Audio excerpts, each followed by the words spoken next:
Assalamualaikum warahmatullahi wabarakatuh. Halo teman-teman, di sini saya Hini Fitria sebagai moderator akan memandu jalannya materi dari pigmen pada jaringan hewan dan tumbuhan. Sebelum kita masuk materi, kita perkenalan kelompok dulu ya. Nah, dalam kelompok 3 ini ada Novita, kemudian saya sendiri, Heni Fitria, dan Nabila Rahma, dan juga Novan Lutfi. Nah, di materi ini, kita kan pelajarannya kimia pangan.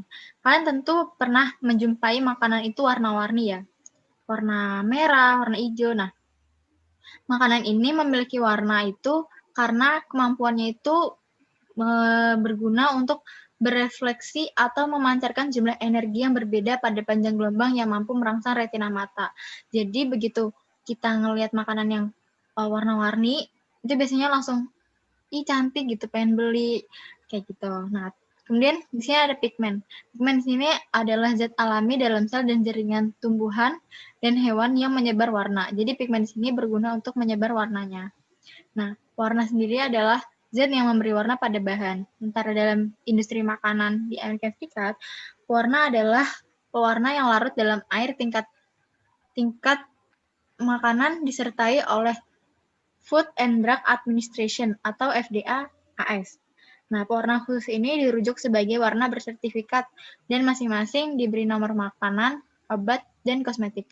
Kalau di Indonesia itu seperti BPOM. Nah, pigmen alam di sini dibagi menjadi 4. Ada senyawa tetrapirol yang terdiri dari klorofil, hem, dan bilin. Kemudian senyawa isoprenoid terdiri dari karotenoid. Kemudian yang ketiga ada turunan benzopiran yang terdiri dari antosianin dan flavonoid. Kemudian yang terakhir yaitu ada senyawa hasil proses yang terdiri dari melanoidin dan karamel. Di materi ini, kita dibagi menjadi 4 poin. Yang pertama, ada senyawa heme yang akan dijelaskan sendiri oleh saya, Heni Fitria. Kemudian klorofil, nanti akan dijelaskan oleh saudara Novan. Kemudian karotenoid akan dijelaskan oleh Novita. Dan senyawa yang keempat, yaitu antosianin dan fenolainnya ini akan dijelaskan oleh Nabila. Yang pertama, sini ada senyawa heme.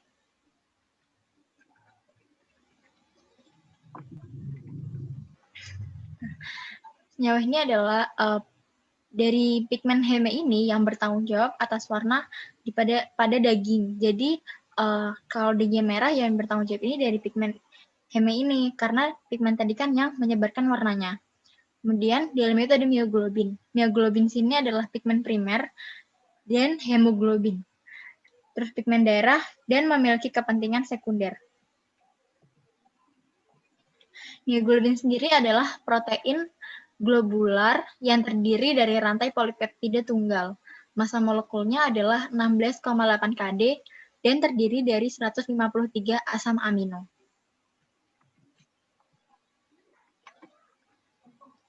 Nah, ini adalah tabel yang menjelaskan klasifikasi dari pigmen tumbuhan dan hewan. Dari ada grup kimianya, kemudian pigmennya, contohnya, seperti itu. Nah, di sini ada struktur heme dan mioglobin. Nah, struktur heme ini yang sebelah kiri. Di sini cincin porifin ini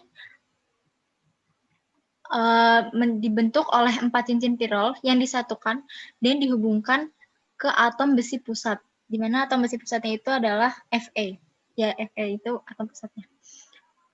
Kemudian yang mioglobin ini, dia adalah porifin heme yang ada di dalam kantong hidrofobik dari protein globin dan terikat ke residu histidin.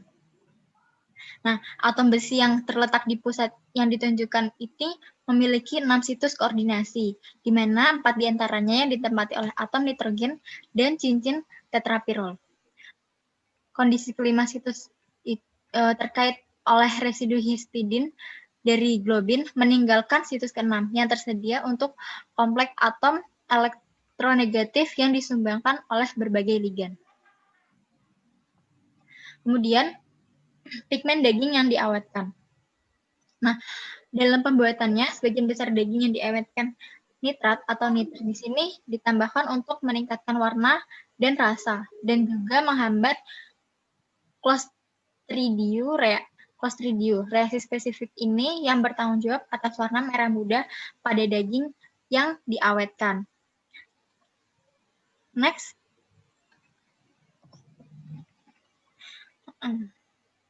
Stabilitas pigmen daging. Nah, di sini kestabilan warna itu dapat ditingkatkan dengan penambahan antioksidan seperti asam ascorbat, kemudian vitamin E, butylated hydroxyanisole atau BHA, atau propyl glycol.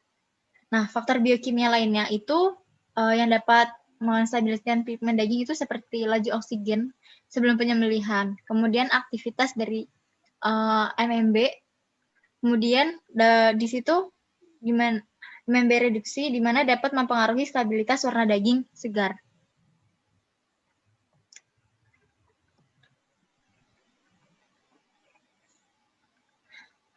Nah, cara penting untuk penstabilan warna daging adalah menyimpan di bawah suhu atmosfer yang sesuai kondisi.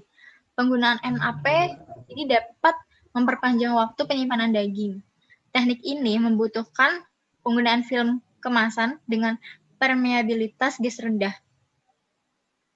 Caranya yaitu pengemasan. Setelah pengemasan itu udara dikeluarkan dan penyimpanannya itu diinjeksi. Di mana di sini akan membuat kondisi yang seminimal mungkin adanya perubahan warna yang disebabkan oleh oksidasi Heme. Dan tadi Fe2+ yang berubah menjadi Fe3+. Nah, dengan menggunakan MAP tersebut, stabilitas warna dapat ditingkatkan. Penambahan kadar CO yang rendah di sini sudah mengakibatkan umur simpanan yang lebih lama melalui pembentukan karboksimoglobin atau MbCO yang lebih stabil terhadap oksidasi dibandingkan dengan MbO2 dan memberikan daya tarik warna merah ceri pada daging. Kemudian sini lanjut ke klorofil. Klorofil sini akan dijelaskan oleh Saudara Novan. Silakan. Ya, terima kasih. Ini sudah memberikan waktunya. Yang saya akan melanjutkan materi kedua yaitu mengenai klorofil. Ya, lanjut. Yang pertama itu ada struktur klorofil dan turunannya. Jadi klorofil adalah pigmen permanen cahaya utama pada tumbuhan hijau, alga, dan bakteri fotosintetik. Mereka adalah kompleks magnesium yang berasal dari porifin. Beberapa klorofil ditemukan di alam. Strukturnya berbeda dalam substituen di sekitar inti verbin. Klorofil A dan B ditemukan pada tumbuhan hijau dengan rasio perkiraan 3:1. Mereka berbeda dalam substituen karbon C3. Klorofil A mengandung gugus metil, sedangkan klorofil B mengandung gugus formil. Kemudian klorofil C ditemukan berhubungan dengan klorofil A pada alga laut, Dinofl agelata, dan di atom. Sedangkan klorofil D adalah konstituen minor yang menyertai klorofil A pada alga merah. Kemudian turunan yang berada di samping struktur itu merupakan representasi skematis dari hubungan struktural klorofil dan beberapa turunannya. Ya, next. Ya, lanjut karakteristik fisik dari klorofil.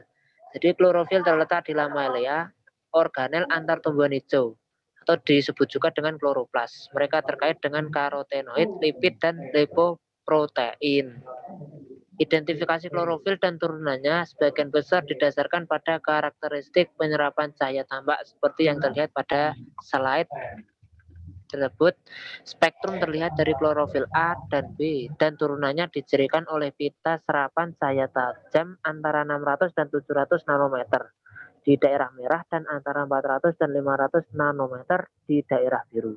Panjang gelombang serapan maksimum untuk klorofil A dan B yang terlarut dalam etil ether masing-masing adalah 660,5 dan 642 nanometer di wilayah merah dan 428,5 dan 452,5 nanometer di wilayah biru. Next.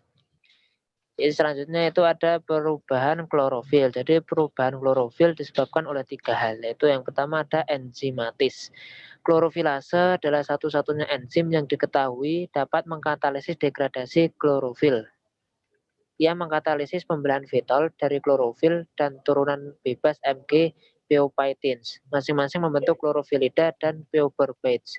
Pembentukan klorofilida dalam daun segar tidak terjadi sampai enzim tersebut telah diaktifasi. Suhu optimal untuk aktivasi klorofilase dalam sayuran berkisar antara 60 sampai 82,2 derajat Celcius. Selanjutnya yaitu ada aglomerasi. Yaitu aglomerasi adalah klorofil teroksidasi saat dilarutkan dalam alkohol atau pelarut lain, kemudian terpapar oleh udara.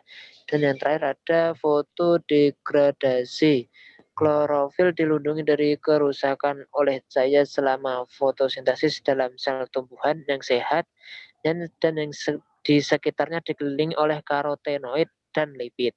Setelah perlindungan ini hilang karena penuaan tanaman, ekstraksi pigmen dari jaringan atau kerusakan sel yang disebabkan selama pemrosesan, klorofil rentan terhadap fotodegradasi. Ketika kondisi ini berlaku, dan adanya cahaya serta oksigen membuat klorofil diputihkan secara permanen. Lanjut. Ya, yang selanjutnya ada teknologi pengawatan warna, yaitu upaya pelestarian warna hijau pada sayuran kaleng berkonsentrasi untuk membentuk atau mempertahankan turunan hijau klorofil, yaitu klorofilida, atau menciptakan warna hijau enzimatis dengan cara yang pertama ada netralisasi asam untuk mempertahankan klorofil. Penambahan agen alkali ke sayuran hijau kalengan dapat meningkatkan retensi klorofil selama pemrosesan. Teknik ini melibatkan penambahan kalsium oksida dan natrium dihidrogen fosfat dalam air untuk mempertahankan pH produk atau untuk menaikkan pH menjadi 7. Yang selanjutnya ada pemrosesan waktu singkat suhu tinggi atau bisa disebut juga high temperature short time, yaitu makanan yang disterilkan secara komersial yang diproses pada suhu yang lebih tinggi dari biasanya untuk waktu yang relatif singkat atau HTST, seringkali menunjukkan retensi vitamin, rasa, dan warna yang lebih baik daripada makanan yang diproses secara konvensional. Sampel yang diperlukan dalam cara ini awalnya lebih hijau dan mengandung lebih banyak klorofil daripada sampel kontrol. Namun peningkatan warna seperti yang disebutkan sebelumnya umumnya hilang selama penyimpanan. Dan yang terakhir itu ada konversi enzimatis klorofil menjadi klorofilida untuk mempertahankan warna hijau. Jadi pemutihan pada suhu yang lebih rendah daripada yang biasa digunakan untuk menonaktifkan enzim telah disarankan sebagai cara untuk mencapai retensi warna yang lebih baik pada sayuran hijau, dengan keyakinan bahwa klorofilida yang dihasilkan memiliki stabilitas termal yang lebih besar daripada senyawa induknya. Studi awal menunjukkan bahwa ketika balsam direbus untuk pengalengan pada 71 derajat Celcius, total retensi warna 20 menit lebih baik. Hal ini terjadi selama suhu pucat dipertahankan antara 54 derajat Celcius dan 76 derajat Celcius. Disimpulkan bahwa warna yang lebih baik yaitu bayam ketika diproses di bawah temperatur rendah, yaitu antara 68 sampai 40, yaitu 65 derajat Celcius dan dengan waktu sekitar 45 menit. Ya, next. Terima kasih untuk Saudara Naufan atas waktu yang telah dipersilakan. Selanjutnya yaitu materi tentang karotenoid. Next.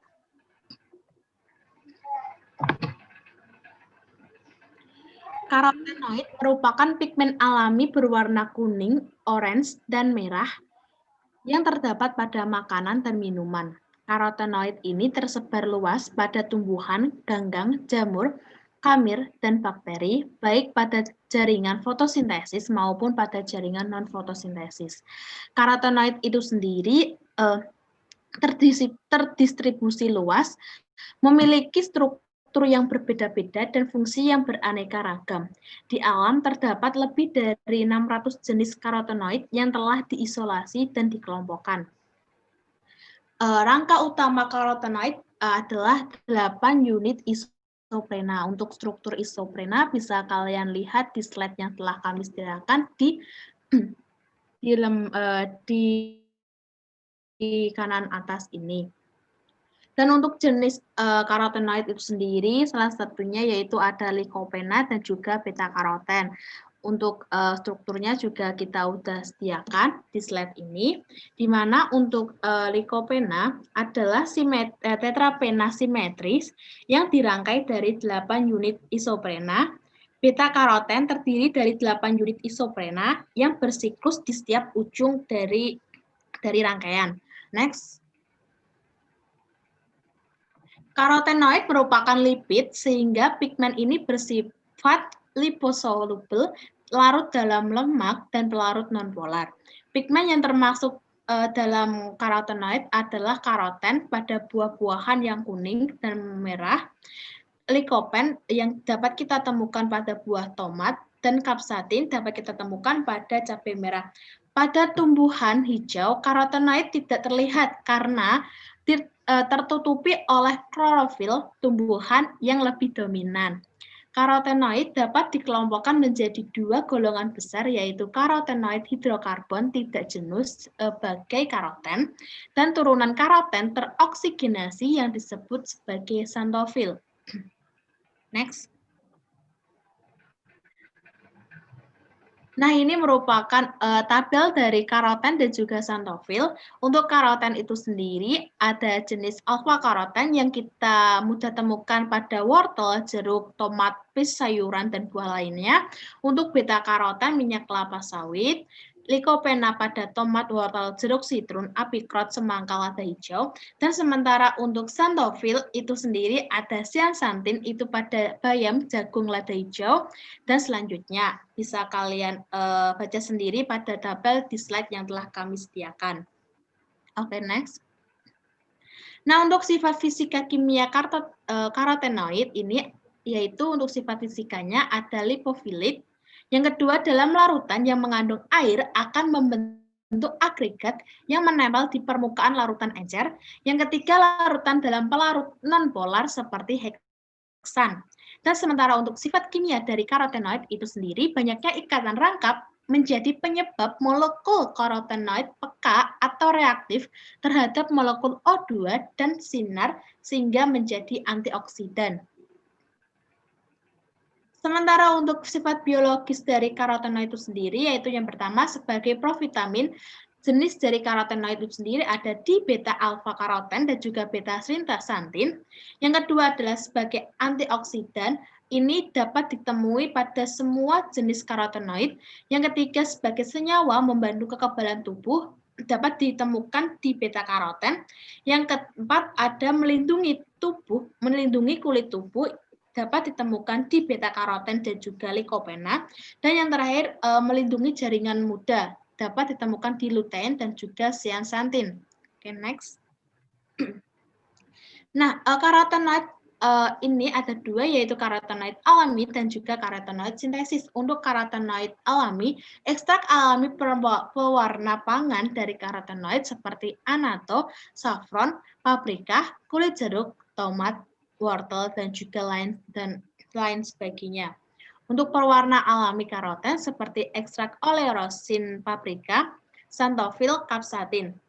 Dan sementara untuk karotenoid sintesis, beta karoten yang dapat diciri khaskan dengan warna kuning sampai jingga, kantasanin dicirikan dengan warna merah jingga sampai merah, apokarotenol itu dapat dicirikan warna jingga muda sampai jingga merah. Oke, next. Kerusakan karotenoid yang pertama, Pada penyimpanan sari buah jeruk selama setahun pada suhu kamar sekitar 27 derajat Celcius, karotenoid ini akan hilang atau rusak hingga 20-30%. Yang kedua, pengalengan wortel mengakibatkan kehilangan provitamin A sebanyak 7 hingga 12%. Dan yang ketiga, proses pemanasan dan hidrogenasi merusak karotenoid hampir sempurna. Hal ini ketika kita memasak wortel, tomat, dan lain sebagainya, itu jangan terlalu memasak terlalu lama sehingga karotenoid ini tidak rusak atau karotenoid ini tidak hilang, sehingga kita bisa mendapatkan manfaat dari karotenoid itu sendiri. Oke, next. Dan selanjutnya yaitu manfaat karotenoid. Yang pertama pada manusia. Pada manusia, karotenoid ini berperan penting bagi kesehatan manusia. Salah satunya itu perlindungan terhadap kanker, meningkatkan ketajaman penglihatan, dan juga berfungsi sebagai antioksidan. Dan yang kedua pada tanaman, karotenoid ini berfungsi membantu proses fotosintesis pada tanaman itu sendiri, mengubah cahaya matahari menjadi tenaga dan bermanfaat sebagai antioksidan untuk melindungi tanaman itu sendiri. Oke, next. Nah, untuk antosianin dan fenol lainnya ini akan disampaikan oleh Nabila Rahma Yuniar. Untuk Nabila, waktu dan tempat saya persilakan. Terima kasih waktunya untuk Novita. Selanjutnya materinya yaitu tentang antosianin dan fenol lainnya. Yang pertama kita membahas tentang antosianin. Apa sih itu antosianin? Antosianin merupakan zat warna alami golongan flavonoid dengan 3 atom karbon yang diikat oleh sebuah atom oksigen untuk menghubungkan 2 cincin aromatik benzen di dalam struktur utamanya. Untuk strukturnya sendiri ada di bagian atas slide tersebut. Dapat dilihat, subkelompok flavonoid mengandung antosianin, salah satu kelompok pigmen yang tersebar paling luas di dunia tumbuhan. Antosianin bertanggung jawab atas berbagai macam warna pada tumbuhan, seperti warna biru, ungu, magenta, merah, serta oranye. Kata antosianin sendiri berasal dari 2 kata Yunani. Yang pertama anthos yang berarti bunga dan kianos yang berarti biru. Antosianin dapat dimanfaatkan dalam kesehatan potensial dan potensi penggunaannya sebagai pewarna makanan. Struktur kimia dasar flavonoid dan hubungannya dengan antosianin dapat setiap kelompok terdapat banyak senyawa berbeda dengan warnanya tergantung pada keberadaan dan jumlah substituen yang terikat dengan molekul. Ya, bisa dilihat di gambar yang di samping itu adalah struktur dasar flavonoid. Ada berbagai macam itu. Selanjutnya, yaitu antosianin yang bebas dari substitusi gula dikenal sebagai antosianidin. Ada 27 antosianidin alami berbeda yang berbagi kerangka C6, C3, C6 yang sama.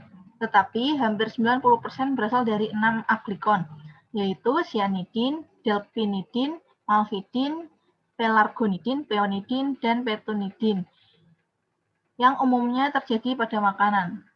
Struktur-struktur yang tadi saya sebutkan itu sudah tertera pada slide di bagian kanan.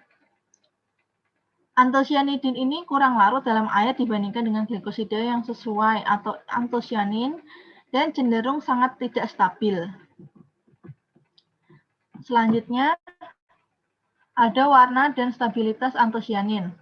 Warna antosianin dan antosianidin ini dihasilkan dari eksitasi molekul oleh cahaya tampak yang bergantung pada mobilitas elektron relatif dalam struktur. Ikatan ganda yang berlimpah dalam antosianin dan antosianidin sangat mudah tereksitasi dan keberadaannya penting untuk warna. Selanjutnya ada kandungan antosianin dalam tanaman. Kandungan antosianin ini sangat bervariasi, yaitu berkisar antara 0 hingga setinggi beberapa gram per 100 gram. Antosianin dapat digunakan untuk meminimalkan degradasi dengan pemilihan proses yang tepat dan dengan pemilihan pigmen antosianin yang paling sesuai untuk aplikasi dimaksudkan. Faktor utama yang mengatur degradasi antosianin termasuk faktor intrinsik, seperti struktur kimianya dan kopigmentasi intramolekuler serta faktor ekstrinsik seperti pH, suhu, serta komposisi matriks. Selanjutnya dipengaruhi oleh suhu. Antosianidin terhidroksilasi tinggi kurang stabil dibandingkan antosianidin termetoksilasi, terglikosilasi, atau terasilasi. Pemanasan ini menggeser kesetimbangan menuju bentuk kalkon dan reaksi kebalikannya lebih lambat dari reaksi maju. Misalnya, dibutuhkan waktu 12 jam untuk kalkon dari 35 diglikosida untuk mencapai kesetimbangan, karena penentuan jumlah pigmen yang tersisa umumnya didasarkan pada pengukuran garam flavilium. Kesalahan muncul jika waktu yang diberikan tidak cukup untuk mencapai kesetimbangan. Faktor yang kedua ada oksigen dan asam askorbat. Sifat tak jenuh dari struktur antosianidin ini membuatnya rentan terhadap reaksi dengan molekul oksigen. Efek positif dari penghilangan oksigen ini pada retensi warna antosianin telah dibuktikan lebih lanjut dengan memproses jus buah berpigmen antosianin di bawah nitrogen atau vakum.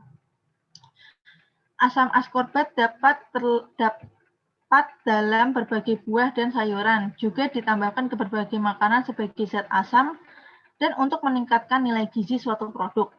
Antosianin terdegradasi lebih cepat dengan adanya asam askorbat. Hal ini menunjukkan beberapa interaksi langsung antara dua molekul. Kondisi yang tidak mendukung pembentukan H2O2 selama oksidasi asam askorbat, oleh karena itu menjelaskan stabilitas antosianin dalam beberapa jus buah. Pemutusan H2O2 pada cincin berilium oleh serangan nukleofilik pada posisi C2 dari antosianin menghasilkan ester tak berwarna dan turunan kumarin. Selanjutnya, yaitu ada cahaya. Cahaya ini mempercepat degradasi antosianin dalam makanan setelah jaringan tanaman terganggu.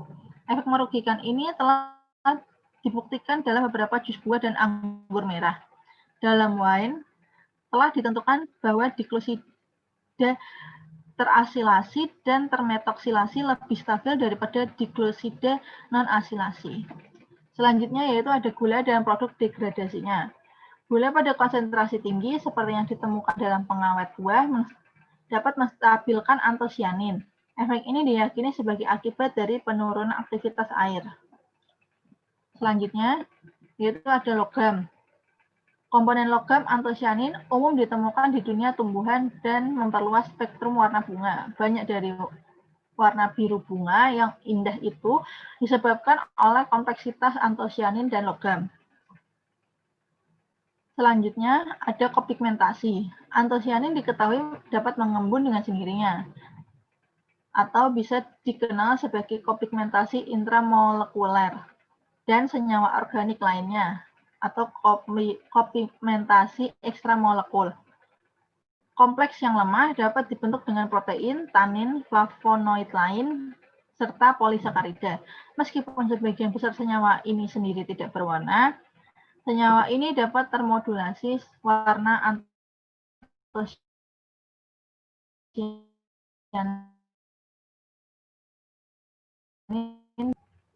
Kompleks ini juga cenderung lebih stabil selama pemrosesan dan penyimpanan. Selama pembuatan anggur, antosianin mengalami serangkaian reaksi untuk membentuk pigmen anggur yang lebih stabil dan kompleks. Warna anggur yang stabil diyakini sebagai hasil dari asosiasi dari kovalen antosianin. Selanjutnya yaitu ada reaksi enzim. Enzim telah terlibat dalam penghilangan warna antosianin. Dua kelompok telah diidentifikasi, yaitu glikosida dan polifenol oksida. Bersama-sama mereka umumnya disebut sebagai antosinase. Glikosidase seperti namanya dapat menghidrolisis ikatan glikosidik yang menghasilkan gula dan akilkon. Meskipun antosianidin juga diwarnai, hilangnya warna dapat terjadi lebih cepat karena penurunan stabilitas antosianidin dan transformasinya menjadi produk yang tak berwarna. Oksidase polifenol bekerja dengan adanya O-difenol dan oksigen untuk mengoksidasi antosianin. Enzim pertama-tama mengoksidasi O-difenol menjadi O-benzoquinone yang kemudian bereaksi dengan antosianin melalui mekanisme non-enzimatis untuk membentuk antosianin teroksidasi dan produk degradasi. Selanjutnya yaitu antosianin sebagai pewarna makanan alami, yaitu penemuan antosianin terasilasi dengan stabilitas tinggi telah meningkatkan dan stabilitas yang diinginkan untuk berbagai macam produk makanan komersial. Contohnya, seperti terdapat pada lobak, kentang merah, kol merah, wortel hitam, jagung ungu, serta ubi ungu. Selanjutnya yaitu tentang flavonoid lainnya. Berkontribusi pada warna coklat dan hitam yang ditemukan di alam. Istilah antosantin ini berasal dari bahasa Yunani, yaitu dari kata antos yang berarti bunga dan santos yang berarti kuning. Terkadang juga digunakan untuk menunjuk kelompok tertentu dari flavonoid kuning. Selanjutnya yaitu sifat fisik karakteristik dari flavonoid. Penyerapan cahaya dari kelas flavonoid dengan jelas menunjukkan hubungan warna dan ketidakjenuhan dalam molekul dan pengaruh auxokrom atau gugus hadir dalam molekul yang memperdalam warna. Oleh karena itu, flavonol tampak kuning jika terdapat pada konsentrasi yang cukup tinggi.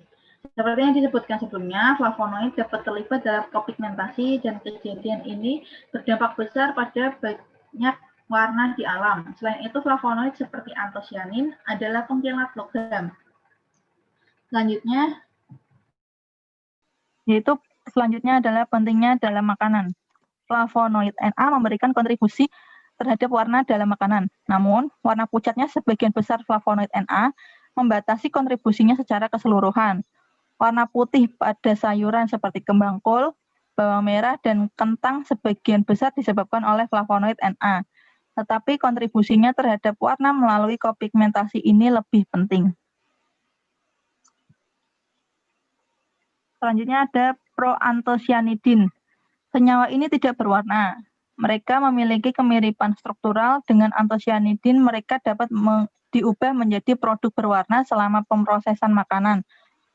Proantosianidin juga disebut sebagai leukoantosianidin atau leuantosianin. Istilah lain yang digunakan untuk mendeskripsikan senyawa tak berwarna ini adalah antosantin, antosianogen, flavonals, flavinolans, dan phyllogens.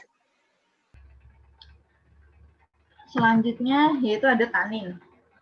Tanin adalah senyawa fenolik khusus dan diberi nama ini hanya berdasarkan kemampuannya untuk bergabung dengan protein dan polimer lain seperti polisakarida. Oleh karena itu, senyawa ini didefinisikan secara fungsional sebagai senyawa polifenol yang larut dalam air dengan berat molekul antara 500 hingga 3000 yang memiliki kemampuan untuk mengendalikan alkaloid, gelatin, dan protein lainnya. Mereka dapat terjadi di kulit pohon serta buah-buahan. Selanjutnya yaitu ada quinoid serta xanthan. Mereka ini tersebar luas di tumbuhan, khususnya di pohon, di mana mereka berkontribusi pada warna kayu. Kebanyakan quinon rasanya pahit, mereka dapat berkontribusi pada beberapa warna yang lebih gelap, hingga kuning, jeruk, dan coklat dari jamur dan lumut tertentu. Dan warna merah, biru, dan ungu bunga lili laut, dan serangga kokit. Selanjutnya ada betalanin. Betalanin merupakan kelas pigmen yang mengandung nitrogen yang terdiri dari dua subkelompok struktural, beta-cyanin yang berwarna merah atau violet, dan beta-xanthin yang berwarna kuning atau oranye. Tanaman yang mengandung betalain memiliki warna yang mirip dengan tanaman yang mengandung antosianin, namun warnanya tidak terlalu terpengaruh oleh perubahan pH. Betalain dapat larut dalam air dan ada sebagai garam internal di vakuola sel tumbuhan. Selanjutnya yaitu ada sifat fisik dan sifat kimianya. Sifat fisik dapat diekstraksi dari bahan tanaman menggunakan air, tapi ekstraksi dengan metanol akan memungkinkan pengendapan protein yang berpotensi mengganggu. Betalain dapat menyerap cahaya dengan kuat di daerah yang terlihat. Untuk sifat kimianya yaitu ada panas atau pH. Dalam kondisi basa ringan, betalain dihidrolisis pada ikatan aldimine menjadi Ba dan psikodopa-5O glukosida atau CDG. Karena Ba memiliki absorpsi maksimum sekitar 430 nanometer, larutan berubah dari merah menjadi kuning setelah hidrolisis betanin. Reaksi ini juga terjadi selama pemanasan larutan betanin asam atau selama pemrosesan termal produk. Selanjutnya yaitu ada oksigen dan cahaya.